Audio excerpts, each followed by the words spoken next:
సికింద్రాబాద్ అస్తిత్వం కోసం ర్యాలీ చేయడానికి తమకు హక్కు లేదా అని మాజీ మంత్రి తలసాని శ్రీనివాస్ యాదవ్ ప్రశ్నించారు.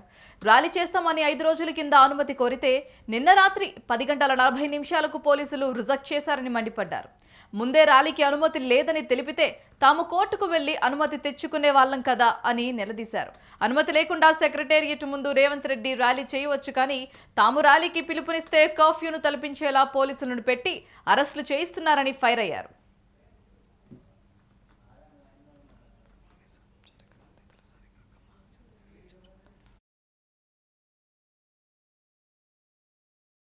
పది గంటల 40 నిమిషాలకు మీరు రిజెక్షన్ అని చెప్పి మేము అప్లై చేసింది 5 రోజుల కింద. ఒకవేళ మీరు నిన్ననో మొన్ననో రిజెక్షన్ చేస్తే మేము కోర్టు ద్వారా పర్మిషన్ తీసుకుంటుంటే, ఈ రోజు ముఖ్యమంత్రి గారు ఎక్కడన్నా పోతేనేమో అందరిని అరెస్ట్ చేస్తారు ప్రతిపక్ష పార్టీలని. వాళ్ళేమో ఇష్టానుసారం ర్యాలీలు చేసుకోవచ్చు. సెక్రటరేట్ రిస్ట్రిక్టెడ్ ఏరియా, సెక్రటరేట్ ముంగట కూడా ముఖ్యమంత్రి గారు పాదయాత్రలు చేసుకోవచ్చు.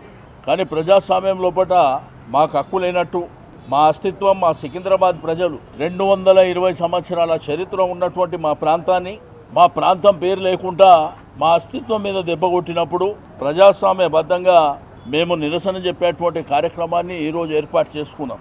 మీరు చూస్తే ఒక కర్ఫ్యూని తలపించే విధంగా కొన్ని వేలాది మంది పోలీసులు పెట్టి ఎక్కడదక్కడ అరెస్టుల పర్వం కొనసాగించడం అనేది దుర్మార్గమైనటువంటి చర్య. దీన్ని తీవ్రంగా ఖండించడమే కాకుండా మళ్ళీ ఫస్ట్ వీక్లో కోర్టుకు పోతాం, న్యాయపరంగా పర్మిషన్ తీసుకొని మళ్ళీ ర్యాలీ కంటిన్యూ చేస్తామని చెప్పి నేను ఈ సందర్భంగా తెలియజేస్తూ ఉన్నాను. మీరు రాత్రి 10:40 మీరు రిజెక్షన్ అని చెప్పి మేము అప్లై చేసింది 5 రోజుల కింద. ఒకవేళ మీరు నిన్ననో మొన్ననో రిజెక్షన్ చేస్తే మేము కోర్టు ద్వారా పర్మిషన్ తీసుకుంటుంటే, ఈ రోజు ముఖ్యమంత్రి గారు ఎక్కడన్నా పోతేనేమో అందరిని అరెస్ట్ చేస్తారు ప్రతిపక్ష పార్టీలని. వాళ్ళేమో ఇష్టానుసారం ర్యాలీలు చేసుకోవచ్చు. సెక్రటరేట్ రిస్ట్రిక్టెడ్ ఏరియా, సెక్రటరేట్ ముంగట కూడా ముఖ్యమంత్రి గారు పాదయాత్రలు చేసుకోవచ్చు.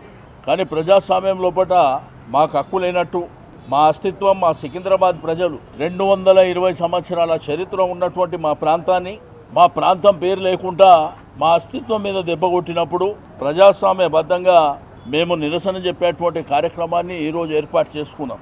మీరు చూస్తే ఒక కర్ఫ్యూని తలపించే విధంగా కొన్ని వేలాది మంది పోలీసులు పెట్టి ఎక్కడదక్కడ అరెస్టుల పర్వం కొనసాగించడం అనేది దుర్మార్గమైనటువంటి చర్య. దీన్ని తీవ్రంగా ఖండించడమే కాకుండా మళ్ళీ ఫస్ట్ వీక్లో కోర్టుకు పోతాం, న్యాయపరంగా పర్మిషన్ తీసుకొని మళ్ళీ ర్యాలీ కంటిన్యూ చేస్తామని చెప్పి నేను ఈ సందర్భంగా తెలియజేస్తూ ఉన్నాను. మీరు రాత్రి 10:40 మీరు రిజెక్షన్ అని చెప్పి మేము అప్లై చేసింది 5 రోజుల కింద.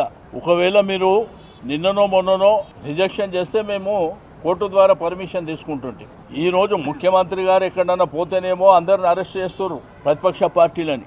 వాళ్ళేమో ఇష్టానుసారం ర్యాలీలు చేసుకోవచ్చు.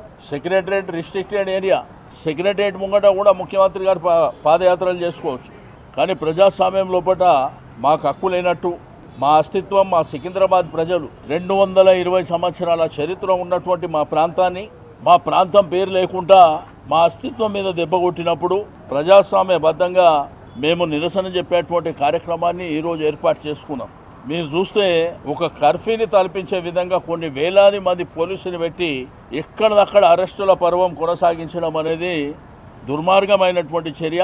దీన్ని తీవ్రంగా ఖండించడమే కాకుండా మళ్ళీ ఫస్ట్ వీక్లో కోర్టుకు పోతాం, న్యాయపరంగా పర్మిషన్ తీసుకొని మళ్ళీ ర్యాలీ కంటిన్యూ చేస్తామని చెప్పి నేను ఈ సందర్భంగా తెలియజేస్తూ ఉన్నాను. మీరు రాత్రి 10:40 మీరు రిజెక్షన్ అని చెప్పి మేము అప్లై చేసింది 5 రోజుల కింద. ఒకవేళ మీరు నిన్ననో మొన్ననో రిజెక్షన్ చేస్తే మేము కోర్టు ద్వారా పర్మిషన్ తీసుకుంటుంటే, ఈ రోజు ముఖ్యమంత్రి గారు ఎక్కడన్నా పోతేనేమో అందరిని అరెస్ట్ చేస్తారు ప్రతిపక్ష పార్టీలని. వాళ్ళేమో ఇష్టానుసారం ర్యాలీలు చేసుకోవచ్చు. సెక్రటరేట్ రిస్ట్రిక్టెడ్ ఏరియా, సెక్రటరేట్ ముంగట కూడా ముఖ్యమంత్రి గారు పాదయాత్రలు చేసుకోవచ్చు.